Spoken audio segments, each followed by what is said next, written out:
Cucu kagak datang, udah ngerti kalau malam itu malam engkongnya ngaji, temennya ngajak main catur. La ilaha illallah, aki-aki main catur letak. Tadinya mah lagi tiduran itu. Begitu rajanya terancam, dia duduk bangun. Gawat ini katanya raja gua mati katanya gitu. Tuh. Kalau rajanya jadi main catur supaya selamat, bagaimana? Kok nggak punya pikiran? Kita pengen nyelamatin diri kita. Yang kita kudu sadar bahwa yang namanya mati itu nggak pakai kompromi, nggak pakai bilang. Wal mautu baghtatan katanya. Mati itu sekonyong-konyong datangnya tiba-tiba. Orang ngasih tahu, nggak diukur banyak ubannya, apakah nggak ada ubannya. Wayanya mati mah mati baik ya. Nggak laki, nggak perempuan. Itu kemarin di komplek yang sering saya terangin di Asidikia, di Nurul Iman. Yang sakit berat bapaknya, jantung, udah dibebas. Kalau sholat nih, cegukan dulu. Dia sendiri kagak enak sama jamaah lain juga merasa kurang nyaman. Tapi karena cinta ibadah, tetap dia datang. Anaknya umur 34 tahun. Hanya seminggu anaknya sakit. Gitu, meninggal.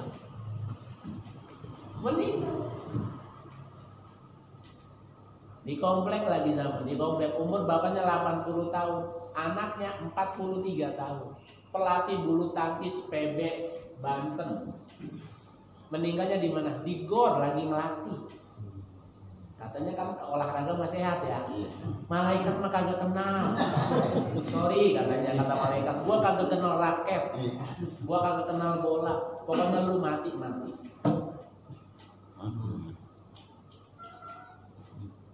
Yang harus kita pikirin ini bukan soal matinya di mana, kapan matinya, tapi yang harus kita pikirin nasib kita sesudah mati.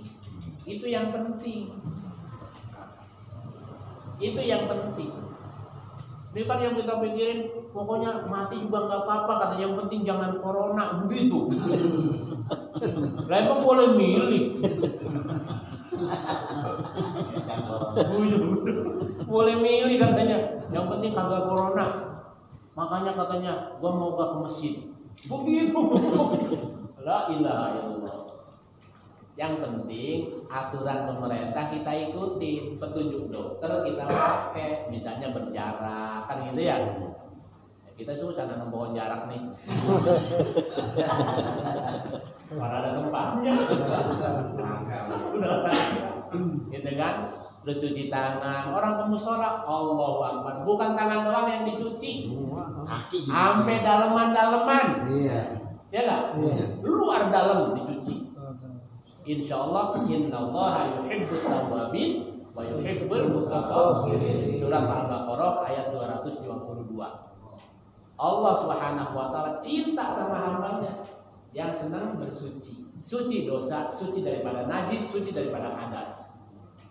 Makanya saya suka nganjurin, apa susahnya sih setiap hari kita jaga wudhu, air banyak, di musola gratis, di masjid gratis. Apa susahnya kita jaga wudhu? Batal ya wudhu lagi, batal ya wudhu lagi. Lah sekarang orang kan kepikirannya kayak pilon, wudhu kagak cuci tangan terus. Ada kagak? Kan obok baik. Mana kagak? Cuci tangan baik. Mendingan wudhu sekalian. Jadi ibadah kan gitu ya. Lah iya, kalau cuci tangan mah belum tentu jadi ibadah, tapi kalau wudhu pasti jadi ibadah. Begitu. Kalau kita baca kitab Al-Qarun Nawawi yang disusun oleh Syekh Nawawi Al-Bantani, tuh setiap tetesan air wudhu jadi malaikat. Setiap tetesan air wudhu jadi malaikat. Dan itu malaikat yastaghfirunallah, memohonkan ampun kepada Allah buat yang wudu. Ayo. Dilindungi. Jadi jaga protokol kesehatan, tapi juga jangan ninggalin protokol keimanan. Tadi mah protokol kesehatan tuh yang dipikirin. Protokol keimanannya agak Jumatan kagak, ngaji kagak. Sampai orang cukur-cukur tuh rambut persis kayak Chuck Norris. Gondrong. Kenapa? Takut. Lah sepedaan berani. Ngaji orang. Sepedaan berani. Maksud saya sepedaan ya silakan sepedaan, mau duit dia juga, sepeda dia juga. Tapi kita berkewajiban ngingetin suruh ngaji. Kan gitu. Watawasau bil haq, watawasau bis sabr. Sepedahannya bagus, olahraga kan? Gitu kan? Nah, kalau ngaji apa? Olah jiwa. Kalau raganya diolah terus diolah, tapi jiwanya kagak diasah, akhirnya kasar. Bawanya ngomel-ngomel. Gitu. Kenapa? Karena raganya yang gagah, jiwanya kering. Orang yang bisa nahan amarah itu orang yang jiwanya sejuk.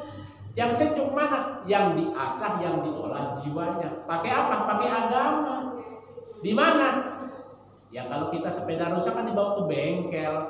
Nah kalau olah jiwa ya di majelis taklim, bukan di bengkel.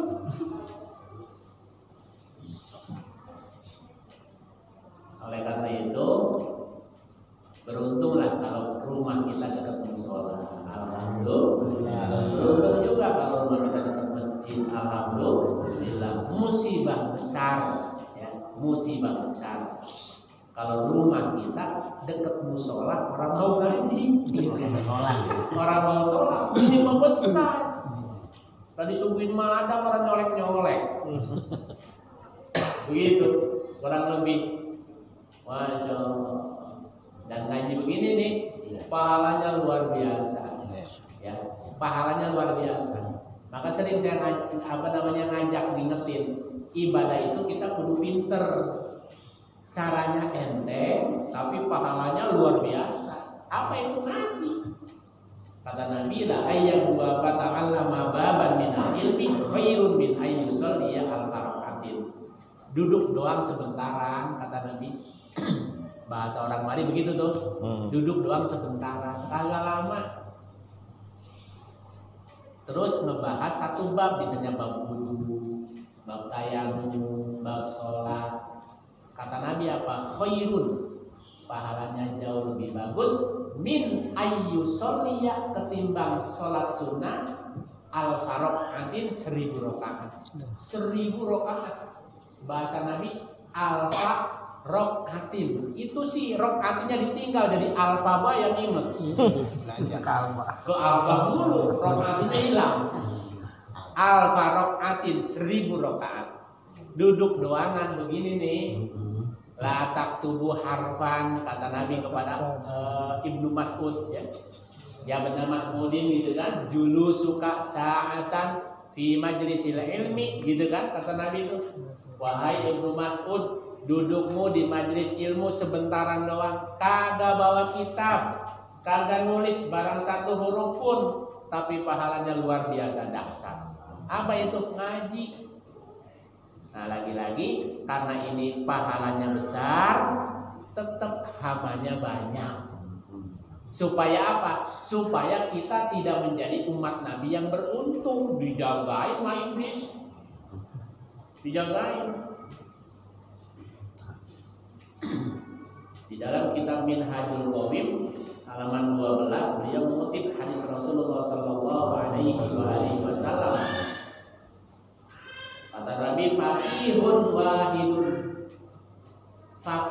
wahidun, satu saja orang yang mengerti agama.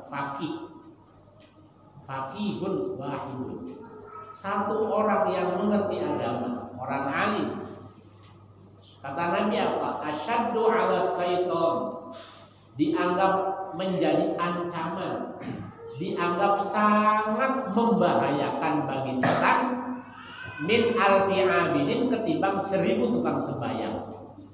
1000 orang di musola kita sembahyang, sama iblis dianggap sepele, dianggap enteng. Kagak ngapa-ngapa lu pada sembahyang, kata iblis begitu.